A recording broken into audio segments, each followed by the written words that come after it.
Hello everyone, it's Bound here and welcome back to another video. As you all know, Regulation Set H has been announced at the beginning of the month and it's going to start September 1st and end on January 5th, so the rest of the year pretty much after Regulation G. So this meta is basically not allowing restricted legendaries and also paradox Pokemon. So it's going to basically be Regulation A plus the DLC Pokemon that were introduced in between then and now. Yeah, so it's gonna be a very interesting meta because we haven't really dealt with. We're gonna see a lot more new threats emerge, for sure, because the power level is going to go down.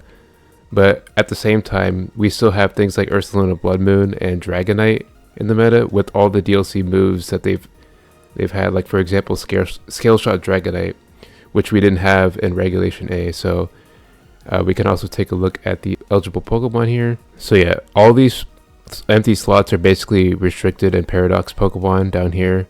But we still have Archaludon, which is definitely going to see a lot more usage, and also Goldango is going to see a lot more usage compared to Regulation G. Yeah, and we also have all these DLC Pokemon like Sneasler, for example, which are going to emerge as bigger threats.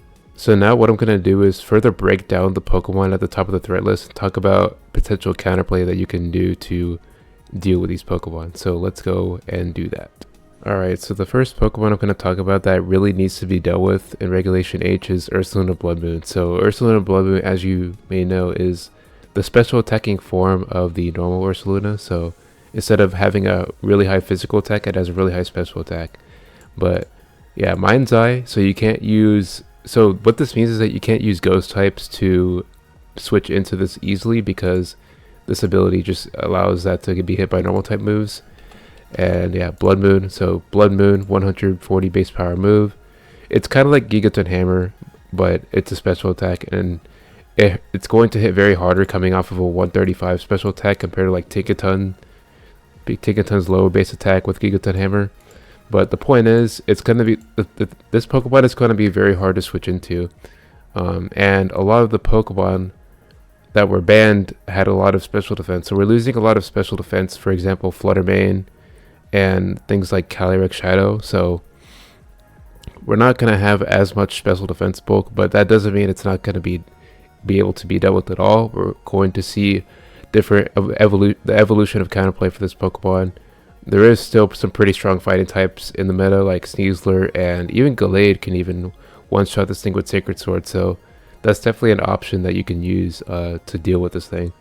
But you're also going to have to deal with Terra, defensive Terra from Ursaluna Blood Moon, like Poison or Fairy, or even Water.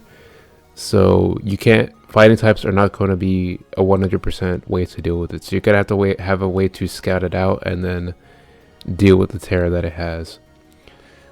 So yeah, Blood Moon plus Earth Power. So you're not going to be able to use a Steel type to easily deal with it unless it has Levitate. So you need to have there's multiple ways you can deal with it. Like for example, offense, Toxic Spikes plus like multi-skill Dragonite is another way to deal with it. Whoops, I didn't mean to do that. But yeah, there's multiple ways to deal with it. But I think right out the gate, like when this metagame starts, I think a lot of people are just going to lose to this thing because it's just going to be very hectic dealing with all the power. But I think as the metagame evolves, I think we're going to see a lot more counterplay, which is always a great thing. As far as items go, you have to really watch out for Assault Vest. So that what this basically means is that special attacks aren't going to be the easiest way to deal with this thing. And yeah, they run Assault Vest to patch up the low special defense 65 special defense stat. So that kind of makes it just makes it difficult to just one hit KO in general. So yeah, and then also focus sashes are not... I don't think they're going to be as valuable when dealing with this thing because this thing still has vacuum wave. So you would need to one shot it, or else it's going to win the matchup.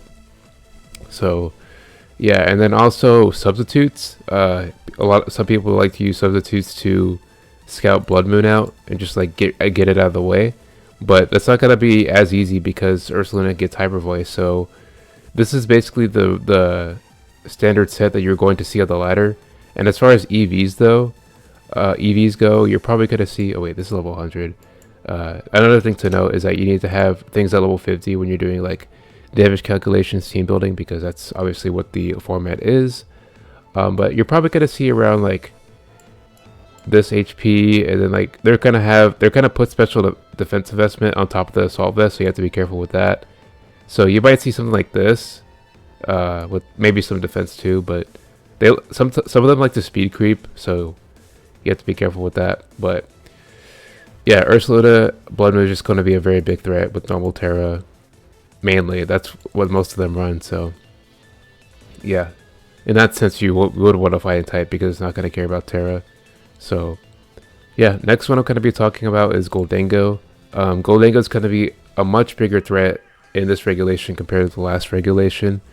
Obviously, good as gold is great to have, but the biggest thing I noted when I was looking at Gholdengo this regulation was like the ability to trick anything at once, because regulation H, there's no more Ogerpon, right? There's no more Ogerpon. Ogerpon is banned, and also there's no more booster energies, so you can't outspeed a choice scarf Gholdengo anymore unless you have your own scarf. So with that in mind, trick is going to be way more consistent. So you're going to have to watch out for that. And also, its stall breaking sets, like Nasty Plot sets, are going to be very good as well, because since we did lose a lot of wall breakers as well, stall is going to be more prevalent in this metagame. So you're going to have a way to break through that, and Gholdengo is a very good option to do that. So Gholdengo, yeah, it has a lot of good tools like Nasty Plot. Thunderwave can even be used. I think Thunderwave is not going to be as good anymore because of, like I said, this Ursaluna, Assault Vest Ursaluna is not going to care. But yeah, make it rain strong as ever, and then, yeah, but Scarf Gholdengo is going to be a very big threat. And also, yeah, Specs is going to see a lot of usage as well, just to remove Ursaluna. Like if you do Terra Steel Make It Rain on Specs, it's pretty much going to one-hit most Assault Vest Ursalunas. So that's a good option as well. And then, yeah, there's also like Air Balloon, Rocky Helmet, a lot of utility options. So Gholdengo is just going to be much more annoying to deal with. But it's not going to be that broken at all. It's just going to be annoying. Next Pokemon I'm just going to talk about is Archaludon now. Regulation A with Archaludon essentially is going to be very hectic. So Archaludon's going to gain a lot of value, especially with Stamina, because now with Scale Shot Dragonite in the meta, Stamina is going to be a very good way to punish that. But the only thing you would have to worry about at that point is like Gholdengo being behind Dragonite. But I think Stamina in general is just going to see a lot more play in this meta, especially with Body Press, Stealth Rock, Roar, Dragon Tail, so it can basically, it's not setup fodder in a sense. So that's Archaludon's got some really good things going for it, and it can even be run in some offensive builds with Sturdy. So yeah, a lot of good options. Has the ability to force the opponent to Terra, and yeah, just has really good coverage overall. Like great move options for Steel Dragon type. So yeah, that's pretty much all I gotta say about that. It's just a solid Pokemon. And then the next Pokemon I'm going to be talking about is Sneasler. So Sneasler is going to be way more threatening in this regulation because we lost a lot of key things to deal with it. Yeah, there's multiple ways that people run Sneasler nowadays. You can run Poison Touch with like a sash or maybe like a scarf or whatever, or band. And you basically just pressure the opponent with strong moves and maybe even fake outs to get poison chances, and you can also spread toxic spikes on the opponent's side and then let your sweeper take the lead with the poison. So Sneasler's gonna be a very huge threat, and obviously the fighting type is very valuable to have against Ursaluna and Blood Moon as well. Poison types are gonna be strong against those fairies like Primarina, which I'm gonna get into in a second. Very strong, and yeah, it's going to be very strong, but you do have to deal with the increase in Gholdengo usage. So Sneasler is going to have to run a Terra to deal with the Gholdengo if it wants to break through that. So yeah, then I'm going to get into Primarina because yeah, DLC Pokemon newly introduced. It's going to be very strong. Multiple item options it can run in it to have great effect. And yeah, just really the strongest special attack stat I think in Regulation H. If I let me click Regulation H here. So if we click special attack, okay, not the highest, but it's pretty much like top 15. But yeah, really high special attack and high ability to force Terra because of the fairy and water typing. Fairy is just really strong right now. Moonblast is so the strongest Moonblast user, obviously, in this regulation, which is huge because yeah, it can lower special attack. This move is definitely the strongest special attack in the game because of that, and it also has the ability to go through substitute. Whoops, not that move. It has the ability to go through substitute with Sparkling Aria because it's a sound move. So it's going to be really strong, and I'm going to be talking about that in a minute. But yeah, it gets Encore as well, so it can be used as utility. It gets Flip Turn to pivot out, and it also gets Aqua Jet for priority. It gets Psychic Noise to prevent the Pokemon from healing. So yeah, it gets a lot of good options, and it's definitely going to be a lot more threatening in this regulation compared to the last one. So I'm excited to see the use of Primarina more. And the reason why Sparkling Aria going through substitute is really good is because the dreaded Gliscor is going to be a threat as well.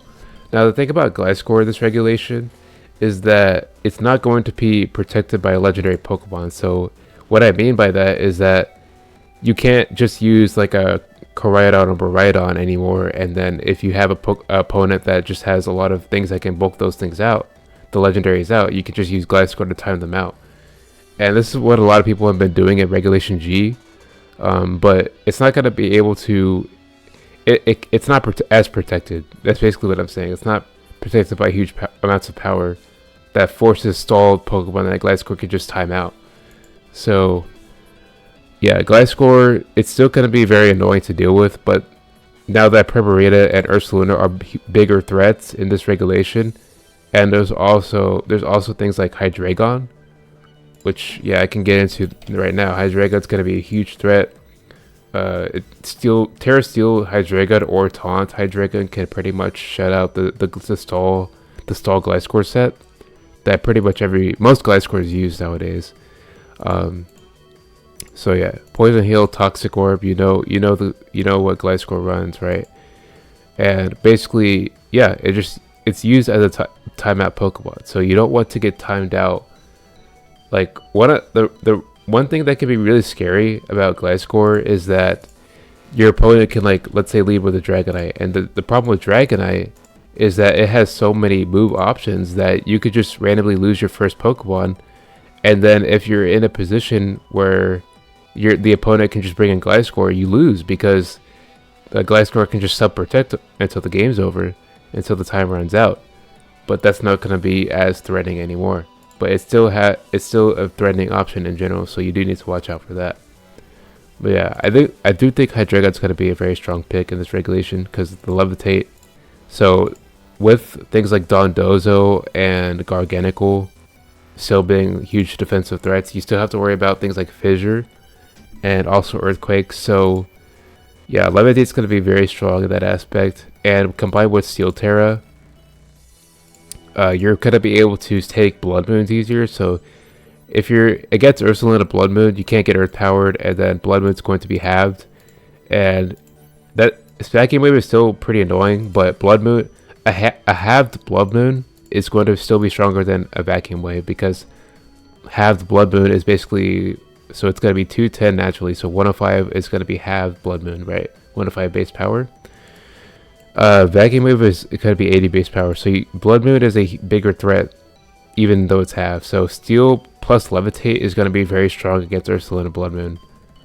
So yeah, this is definitely going to be very good, and it's going to have good sets like with Nasty Plot Leftovers or with Choice Specs, which gives you instant firepower against the meta, which is, yeah, that's what I'm really interested in right now, specifically.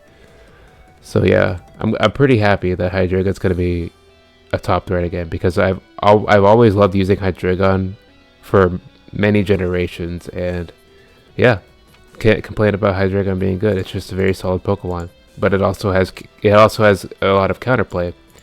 So yeah, uh, this is gonna be very interesting. So far, I've highlighted the top threats that you really need to be you really need to focus on when you're building a team for Regulation H. So, like I said, there's so many threats that I can cover, but I really wanted to cover like the most annoying and problematic ones for sure. So yeah, hope you all enjoyed this video, and I'm gonna do some Regulation H streams soon down the line. So hope you all enjoy that, and yeah, see you all next time. Have a great day.